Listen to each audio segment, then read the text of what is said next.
एक ऐसा इंसान जो एक हाथ और एक पांव से साइकिल चलाता नहीं है, दौड़ाता है। एक ऐसा कुत्ता जो 4000 किलोमीटर तक चलता रहा, लेकिन क्यों? कहानी बहुत इंटरेस्टिंग है। एक ऐसा कीड़ा जो हमारी धरती के लिए और इंसानियत के लिए बहुत खतरनाक है। अगले 5 मिनट में आपको इन सवालों के जवाब और ऐसे शॉकिंग फैक्ट्स जानने को मिलेंगे, तो देखते रहिए वीडियो लास्ट तक। फैक्ट नंबर 10 मिली क्रिश्चियन हेटिच से। इन्हें बचपन से ही साइकिल चलाने का बहुत शौक था, लेकिन जब ये 15 साल के थे तब इनका एक एक्सीडेंट हुआ जिसमें इनका एक हाथ और एक पांव चला गया। लेकिन फिर भी इन्होंने हार नहीं मानी, इन्होंने दोबारा साइकिल उठाई और चलाने की कोशिश की। और फिर जाहिर सी बात है कि शुरुआत में बैलेंस नहीं बना और ये बहुत बार नीचे गिरे, और फिर ऐसे ही गिरते गिरते इन्हें 1 साल लगा जब ये दोबारा बैलेंस बना पाए। और आज की तारीख में ये प्रोफेशनल साइकिलिस्ट है जिनका एक रिकॉर्ड है जो कि बहुत खतरनाक है। ये टोटल 21 दिनों में 2500 किलोमीटर तक लगातार साइकिल चलाते रहे। और ये इतना लंबा रास्ता कोई प्लेन रास्ता नहीं था, ये था पहाड़ियों से भरा, जंगलों से भरा रास्ता। जितनी ऊंचाइयों पर नॉर्मल इंसान के लिए भी साइकिल चलाना बहुत मुश्किल काम है। फैक्ट नंबर 9, ये किस्सा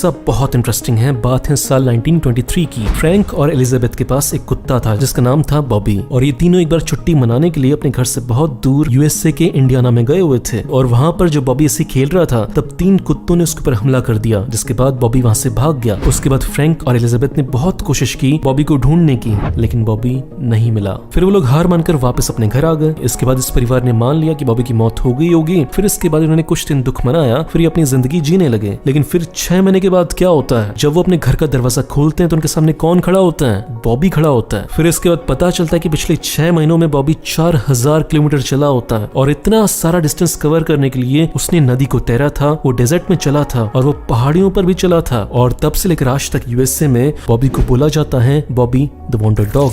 अगले फैक्ट पर जाने से पहले बात करते हैं शेयर मार्केट की, जहां पे आप पैसे इन्वेस्ट कर अपने पैसों को ग्रो कर सकते हैं। देखो, जब भी कोई बंदा स्टॉक मार्केट में नया आता है तो उसे पता नहीं होता कि क्या बाय करना है, क्या सेल करना है, जिसकी वजह से लॉस के चांसेस बढ़ जाते हैं। तो इसलिए सीखना बहुत इंपॉर्टेंट है। तो इसी बात को ध्यान में रखते हुए मोतीलाल ओसवाल ऐप में 2 अच्छी बातें हैं। पहली बात यह है कि इसमें बहुत सारी एजुकेशनल वीडियोस हैं जिनसे आप सीख सकते हैं कि कैसे इन्वेस्टिंग की जाती है, और फिर इन्वेस्ट कर सकते हैं इंडियन मार्केट में भी और अमेरिकन मार्केट में भी। दूसरी अच्छी बात यह है कि इसमें आपको एक पर्सनल स्टॉक एडवाइजर मिलता है जो आपको बताता है कि कब बाय करना है और कब सेल करना है, जिसकी वजह से आपके प्रॉफिट के चांसेस बहुत हाई हो जाते हैं। स्टॉक मार्केट में इन्वेस्ट करने के लिए आपके पास होना चाहिए एक डीमैट अकाउंट, और यही डीमैट अकाउंट आपको फ्री में मिलता है मोतीलाल ओसवाल के साथ, जो आपसे 0 अकाउंट मेंटेनेंस चार्जेस लेते हैं। तो जैसे ही आप अपने पैन कार्ड, आधार कार्ड और बैंक डिटेल्स फिल करते हैं, वैसे आपको मिल जाते हैं 3000 रुपए का डिस्काउंट कूपन, और इसके साथ साथ आपको मिलता है 1000 रुपए का ब्रोकरेज कैशबैक। तो अगर आप इंटरेस्टेड हो स्टॉक मार्केट में इन्वेस्टिंग करने के लिए, तो आप मोतीलाल ओसवाल को ट्राई कर सकते हो। मैंने इसका लिंक डिस्क्रिप्शन में दिया हुआ है। फैक्ट नंबर 8, आप जो छोटा सा कीड़ा देख रहे हैं, ये पूरी इंसानियत के लिए और धरती के लिए खतरा। कैसे? देखो, बात है साल 1990s की। जर्मनी के एक एक्वेरियम में एक क्रेफिश पैदा हुई, लेकिन ये क्रेफिश बहुत ही अजीबोगरीब थी। क्यों? क्योंकि कोई भी जानवर या इंसान जो पैदा होता है वो 2 क्रोमोसोम से पैदा होता है, एक पापा से मिलता है, एक मम्मी से मिलता है। लेकिन ये एक ऐसी क्रेफिश थी जो 3 क्रोमोसोम से पैदा हुई थी। तो ये बहुत ही अजीबोगरीब बात थी, और इसी ग्लिच की वजह से ये क्रेफिश बहुत ही ज्यादा स्ट्रॉन्ग थी और इस कीड़े को कोई बीमारी नहीं हो रही थी। लेकिन जो सबसे बड़ी प्रॉब्लम थी इस कीड़े के साथ वो ये थी कि बिना किसी मेल के हेल्प के ये मल्टीप्लाई हो सकती थी। जैसे रोबोट मूवी में रोबोट अपने आप को मल्टीप्लाई करता था, सेम टू सेम वैसे ये कीड़ा अपने आप को मल्टीप्लाई करता जा रहा है। और आज की तारीख में ये कीड़ा पूरे के पूरे यूरोप में फैल चुका है, और अगर ये इसी स्पीड में मल्टीप्लाई होते रहे तो ये एक दिन पूरी दुनिया में फैल जाएंगे और इंसान इसके खिलाफ कुछ भी नहीं कर पाएंगे। फैक्ट नंबर 7, अगर आप सिंगापुर में ऐसा पैम्पलेट लेकर खड़े हो जिसमें स्माइली बनी हुई है तो आपको जेल हो सकती है। देखो, सिंगापुर वैसे तो बहुत ही डेवलप्ड देश है, अच्छा देश है, लेकिन वहाँ के कानून बहुत स्ट्रिक्ट है। वहाँ पे आप सरकार के खिलाफ, सरकार के बिना परमिशन के प्रोटेस्ट भी नहीं कर सकते। और अगर एक इंसान भी ऐसे कार्डबोर्ड लेकर खड़ा हुआ है सरकार के खिलाफ तो उसका जेल जाना कंफर्म है। ये अच्छा ना कि सरकार के खिलाफ प्रोटेस्ट करने के लिए किससे परमिशन लेनी पड़ेगी? सरकार से ही। बहुत बढ़िया। हमारे इंडिया में चाहे 1000 प्रॉब्लम्स हो, लेकिन सरकार के खिलाफ प्रोटेस्ट करने के लिए हमें सरकार से परमिशन लेने की जरूरत तो नहीं पड़ती। फैक्ट नंबर 6, एक फूल होता है जिसका नाम होता है डाफिलिया रेई नाम का। इस फूल की खास बात ये होता है कि वैसे देखने में बहुत सुंदर होता है, लेकिन जैसे इसके ऊपर बारिश होती है तो ये पूरा का पूरा ट्रांसपेरेंट हो जाता है। फैक्ट नंबर 5, ये किस्सा है यूएसए के फ्लोरिडा का। साल था 1948। फ्लोरिडा के बीच में वहाँ के सब लोगों को ऐसे बड़े बड़े पांव के निशान मिलने लगे थे जो कि किसी इंसान के नहीं थे। पहली नजर में देखने पर ये किसी दानव के पांव लग रहे थे, और ये पांव साल 1948 से लेकर साल 1958 तक यानी 10 सालों तक लगातार दिखते रहे, लेकिन किसी को कभी पता नहीं चल पाया कि ये किसके पांव है। और फिर इसके 40 साल के बाद साल 1988 में ये पता चला कि एक टोनी नाम का बंदा अपने दोस्त के साथ ये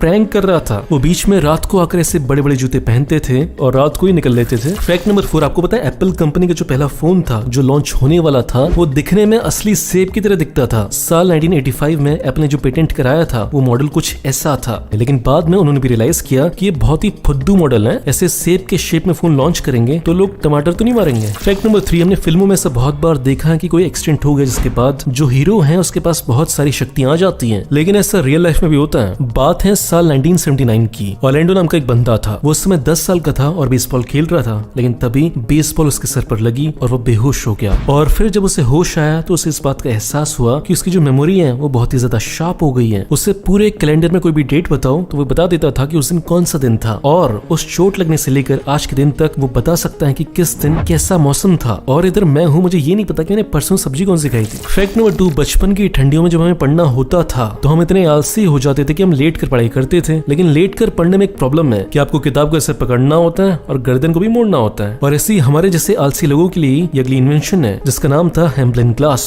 इस इन्वेंशन में था बस इतना कि आपको चश्मा पहनकर लेटना होता था, उसके बाद आप किताब सीधे रख सकते थे और आप किताब को लेटे लेटे पढ़ सकते थे। फैक्ट नंबर 1, आपने मधुमक्खियों की छत्तों को देखा है? वहाँ पे जब मधुमक्खियां उड़ती हैं तो बहुत ही क्लोजली उड़ती हैं और उनके टकराने के चांसेस बहुत ज्यादा बढ़ जाते हैं। और इसी टकराने को रोकने के लिए उनके पास एक तरीका होता है। तरीका ये है कि जब भी कोई दो मधुमक्खियां टकराती हैं तो एक आवाज पैदा होती है जिसे वुप की आवाज बोलते हैं, और जैसे ये आवाज बाकी मधुमक्खियों को सुनाई देती है तो सारी की सारी मधुमक्खियां अपनी जगह पर बिल्कुल रुक जाती हैं, पॉज हो जाती हैं। और फिर जब उनको लगता है कि अब नहीं टकराएंगे फिर वो दोबारा से उड़ना शुरू करते हैं। दोस्तों, अगर आप मेरा वीडियो पहली बार देख रहे हो तो इस चैनल को सब्सक्राइब करो, फेसबुक पेज को लाइक करो, आपको ऐसी शानदार वीडियोस रोज मिलते रहेंगे। और इस चैनल को सपोर्ट करना चाहते हो तो दो काम करो, पहला इसे लाइक करो, दूसरा इस वीडियो को शेयर करो ताकि आपके दोस्तों को पता चल सके कि आप कितने इंटरेस्टिंग वीडियोस देखते हो। मिलते हैं अगले वीडियो में।